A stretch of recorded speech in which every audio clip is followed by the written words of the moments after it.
Hello, I'm Salome Alman, standing in for your regular host, Tracy Pa, with this Sunday's episode of Scope. He helped a lot of families in Morobe province by subsidizing school fees of students attending tertiary institutions throughout the country. The Gerson Solulu Scholarship, a notable initiative of the late Morobe Governor Luther Akisawa Wenge, has given thousands of students a chance to pursue their dreams and progress Morobe's development agenda. Tributes that poured in from families, friends, statesmen, and the business community highlighted his outstanding traits, including his unwavering resolve, visionary leadership, and community spirit. The Honorable Governor of Morobe. The late Morobe Governor, Luther Akisawa Wenge, was known for his inspiring speeches, firebrand style of leadership. He was a staunch defender of the Constitution, a formidable criminal defense lawyer, an active member of the Evangelical Lutheran Church of PNG, and also had a great sense of humor. Born on the 12th of December in 1959 in a remote village called Samanzing in Morobe's Nabak Rural LG of Nawai District, the young Wenge at that time had no intention of leaving the comfort and safety of his village. His eldest son, Matthew Wenge, reflected on his late father's humble beginnings during the state funeral of the late Morobe Governor on Wednesday, the 8th of October 2025 at the newly renovated Sir Ignatius Kilage Stadium in Lae.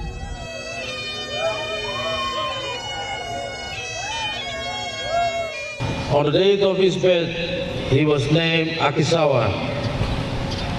He was the 8th child out of 10 from parents who were Lutheran missionaries, namely Father Johan Wenge and Mother Ligera Wenge.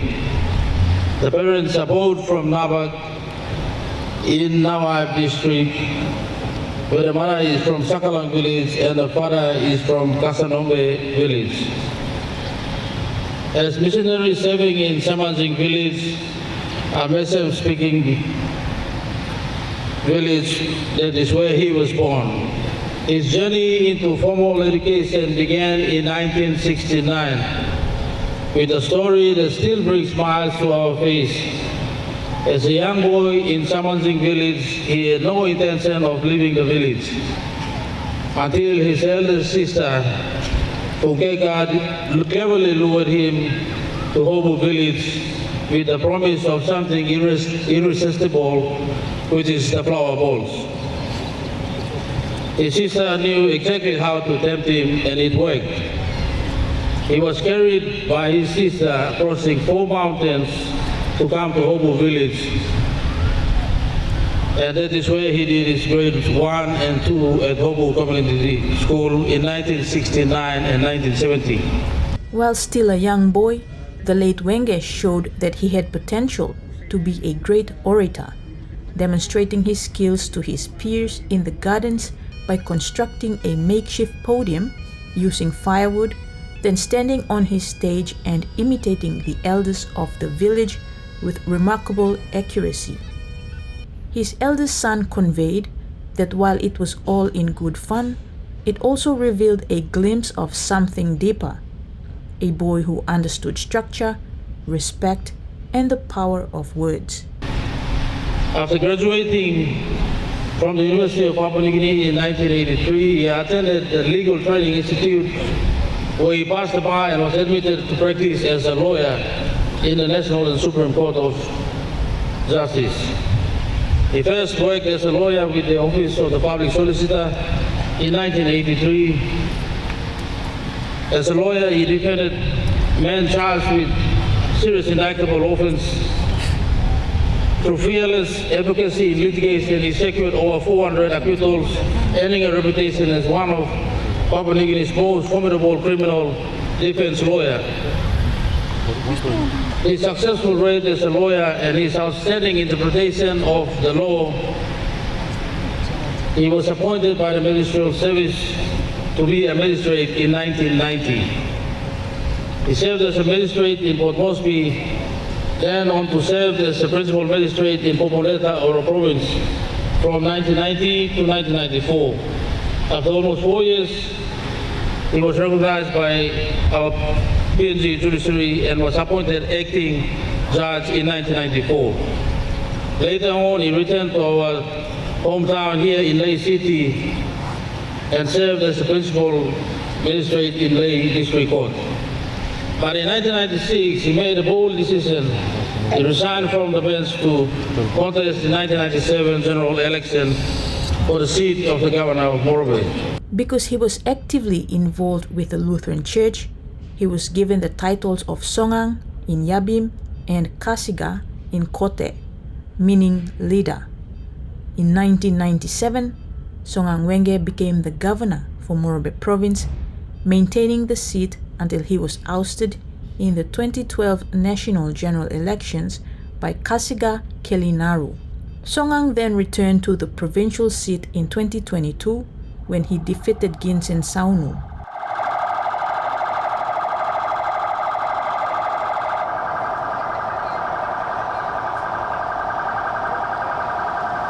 It was during his first term in the early 2000s that he initiated the Gerson Sololu Scholarship to support parents in Morobe who had children attending tertiary institutions. The scholarship was not exclusive to indigenous Morobians, as it also helped people in other provinces who have dedicated their lives to serving Morobe. He was a true believer in education, that he had established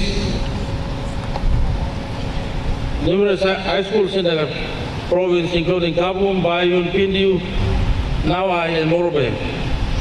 He championed the Gerson Sololu Scholarship Scheme, which supported over thousands of Morobian students across the recognized institutions in our country. In his own words, I cannot reach every Morobian in the remote districts, but when their children are educated, they will return and support their family and community.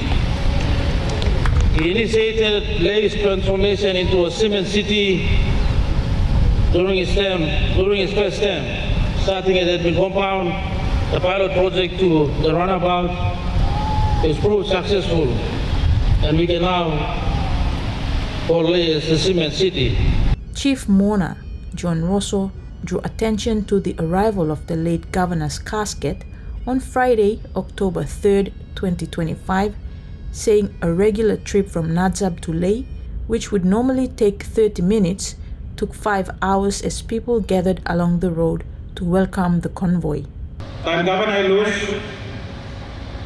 Prime Minister bin ringimin atau deputy, big plug liu na kantre liu Luz now to solve. Dewa belum migruk mi aran bisa news. But me too pilih mau saya big plug heavy. Hetman belum mi plug Morobe. Pabla putih mem lowe. So mi askin pikin ini man belum. Isol kantre lain bapulim, papa lain bapulim, mama lain bapulim, gaman bapulim. So mi askin pikin ini man belum nama pikin ini man to. Pikla emo ke misi lo ini penis. Metu to emrek kodimnya entok saosel. Nilai kem. Payubla plan ini lo antap lo paindo lo place kumuna belum ni. So mi to kem yo right. Payu mi planning lo paindo now. Because planning lo paindo, but what is something? Paindo em no road lokal. Panduang em no road lokal. So I think em last present belum. Time helicopter kare mall brick na stone logo wogi mat belum. I think em tu tok sawe lo mibla lo Morobe nato. Ogara walk mi walk finish. Last walk you blow walking lo place lo mi lo line people lo mi lo Panduang. You blow talk thank you, but you blow walking road you lo Panduang. First generation, the sons and daughters of Papua New Guinea who were schooled or bettered and schooled and worked in the 1960s, 70s and 80s. When Papa Somare and his generation were put to them a question, as you pursue independence, you like him independence, now what? But where's that doctor for you? Where's that lawyer for you? Where's that judge for you? Where's that accountant for you? Where's that engineer below you when all these questions were put to them? Where is your technocrats or your knowledgeable people, the human resource to run your country? Somebody replied to all the mothers you see in their biological bilums. Long body belong all, now fiscal bilum, igat all piginini all karem. This will be the educated Papua New Guineans who will run my country, and so became the Luther Wenge generation, the firstborn sons and daughters of our country. Chief Sorgan put Papua New Guinea first, Morobe second, and his family last. I repeat,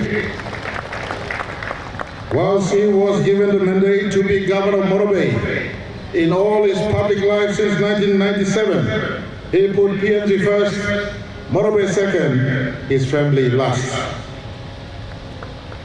And I want to say to his family, who was the least of his care in his public life, Matthew chapter 5 verse 8 says, "Blessed are the mourners, for they shall be comforted." To Matthew, to your mother, and many who you call mother, and to Kennedy Wenge, and all of you children of the tribe in which he was birthed, may this morning be an expression of comfort. You're watching Scope. After the break, empowering inclusivity and accelerating climate action for a resilient and sustainable PNG. The theme that's helping PNG prepare for the 31st Conference of the Parties to assess progress on tackling the climate crisis.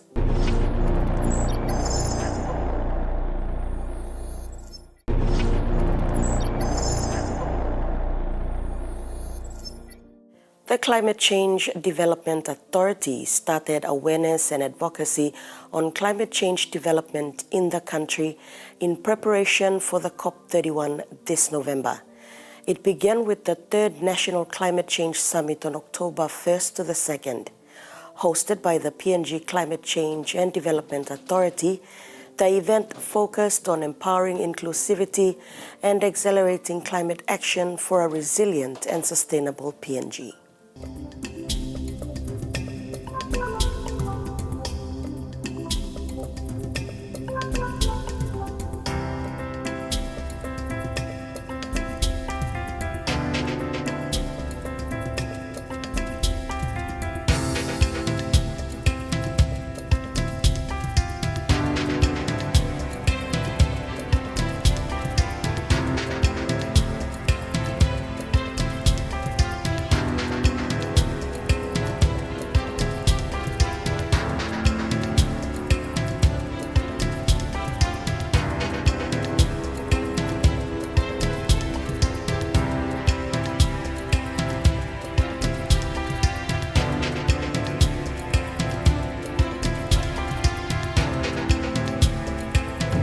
Under my ministry, and in the same token, acknowledge our partners who have contributed tremendously to assist us in this endeavor. Firstly, I want to obviously announce the Climate Change and Development Authority, CCDA, under the Ministry of Environment Conservation and Climate Change will host the 3rd National Climate Change Summit on Wednesday 1st to Thursday 2nd of October 2025 here in Port Moresby at the Hilton Hotel. 3rd National Climate Change Summit was held in Port Moresby, Papua New Guinea on October 1st to 2nd, 2025. The event provided a platform to discuss progress on the national climate change agenda and identify next steps for climate finance, food security, and climate adaptation. Climate Change Summit is a coordinating mechanism that we define in terms of bringing all our key stakeholders together to identify the work that each of the sectors have done over the years from our national second national climate summit with an outcome as a communique, the Waigani communique. We have a couple of key outcomes that were discussed in the second national climate summit. Key activities included progress reports, local research, stakeholder collaboration, innovation showcase, which is a climate-friendly innovation competition for primary school students held as a build-up to the summit, and outcomes. Preceding the third National Climate Change Summit, a pre-summit was organized for students from schools in NCD at the St. John Geist Indoor Stadium. Students gave talks on their knowledge and creativity on mitigating climate change and global warming. So I created this machine. It is called a light streamer. A light streamer is a type of machine that is powered on batteries, and it helps plants in dark. So instead of you planting a tree under a tree and the tree shades that tree, you don't have to dig it out and plant it in another place or cut that big tree. Just leave it like that. You can also use this. One of the things I know from this thing is this thing does not really exist in PNG, so I created a way for it to exist. Light streamer also helps plants in the house. Imagine if you don't want to go outside and you want to stay inside and plant stuff, vegetation, you can always use this instead of you going outside. So in light streamer, I didn't want to put the torch because the more light it gets on it, the more it kills the plant. And the heat that reduces it will also kill it. So this yellow thing, this yellow tray, I put it at the back of it so that it could give yellow light. And it reflects through the light, the stem of it. It will travel down to the roots in the morning. And so that is this machine. I'll hand it over to you. Because we know that climate change is a natural the thing. We couldn't stop it, but we could just learn how to adapt to it. I've learned how to adapt to the climate, as the Agaras and Wastrip have mentioned, how we could means and ways for us as students to help in to adapt to the climate and everything. I have created this from waste materials that are lying around. It is used for putting coins on. Grade 7 student Phineas Albert invented a handy coin bank using waste PVC pipes. It is a very convenient model that won't easily be broken or stolen because it's heavy. His invention amplifies efforts in recycling non-degradable materials from industries. Over a year, young Phineas has helped his mom raise 5,000 kina from the 1 kina saving he's been making on a regular basis. He has also been selling these coin banks for 25 kina for over a year now. Drop a like or comment on this story later on the TV1 online website, Facebook, YouTube, and TikTok. Stay tuned to conclude this episode with climate change innovations from some of Papua New Guinea's young agents for sustainable change.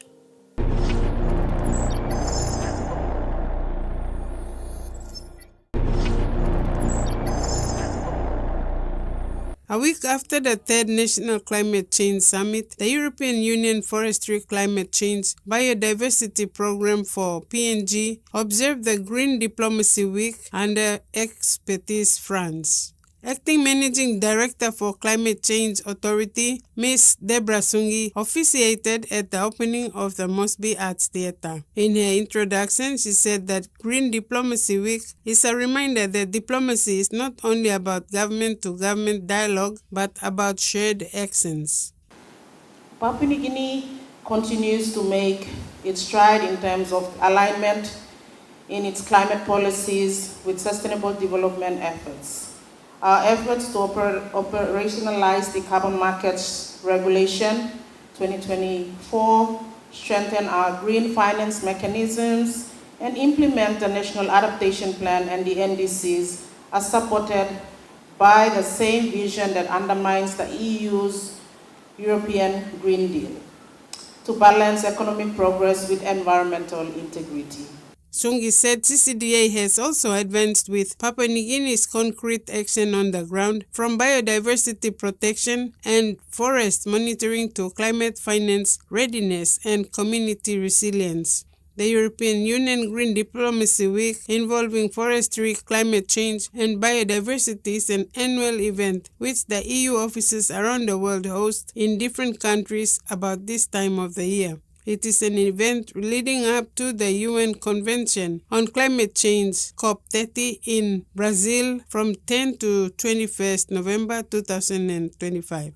Project Manager of the Expertise France, Alaric van der Berg, said EU FCCB program is passionate about involving young people in advocating and promoting eco-friendly initiatives in their communities. EU FCCB program met with university students, civil society and media to celebrate the EU Green Diplomacy Week at the Mosby Arts Theatre from October 6 to 10, featuring 40 university student scholars. We have different interventions, but one of the ones that we are extremely happy to be able to roll out is a master's scholarship scheme. And so this is part of our support for the development of postgraduate education and research in the FCCB space. And so with the generosity of the European Union, so we are offering 20 fully funded scholarships this year in an FCCB space. And so you can have more information on our website. 3 of the current scholars were present on the first day of the Green Diplomacy Week and participated in the panel discussions, sharing their experiences and learnings so far on the subject. There are 40 scholarships for the master's degree, so the EU FCCB is calling out for another 20 applicants for next year. EU Deputy Head of Mission and the Political Press and Information Section, Stephanie Vade, said achieving the targets set by the Paris Agreement after 10 years seems long and hard, but there is hope as there have been some difference being made. It's a moment where we want to really bring together youth, civil society, media, government organizations, of course, so that they can engage in meaningful discussions and take action for the weeks to come, because the weeks to come will be very busy. We are not meeting now by coincidence. It's a very busy moment. Everybody's preparing for COP30 in Berlin, and we are also celebrating or marking 10 years of the Paris Agreement. So it has set momentum. We've gone a long way, but there is a lot to be done yet to reach the targets. So this is really a crucial moment. So we are very happy that we can have and encourage this conversation to take place this week in Papua New Guinea with a very diverse program and lots of engagement from all sides. On Tuesday, 7th October, the second day of the Green Diplomacy Week, we had a chance to talk to a group of amazing young people who are part of a university students volunteer network who were assisting at the event. 3 of them are current students at IBS University, while one is a graduate geologist with K9 to Mine, currently volunteering while on work leave. Green Diplomacy Week is all about teaching us young people about how we can be agents of change when it comes to climate change, how we can mitigate climate change at our own level.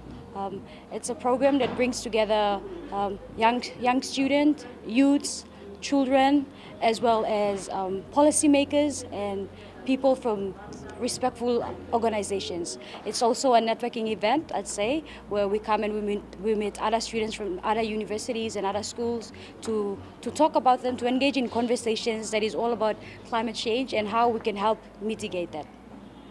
One of the experience I learned here as a first volunteer here for the program is I worked under pressure yesterday.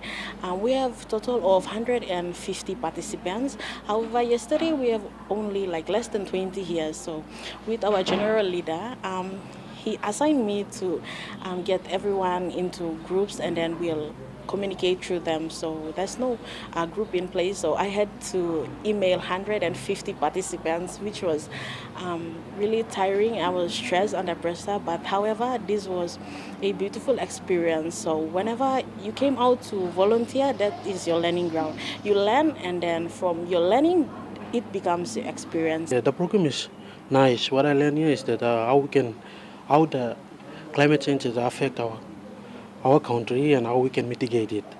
And I think it's a big thing that develop our growth especially.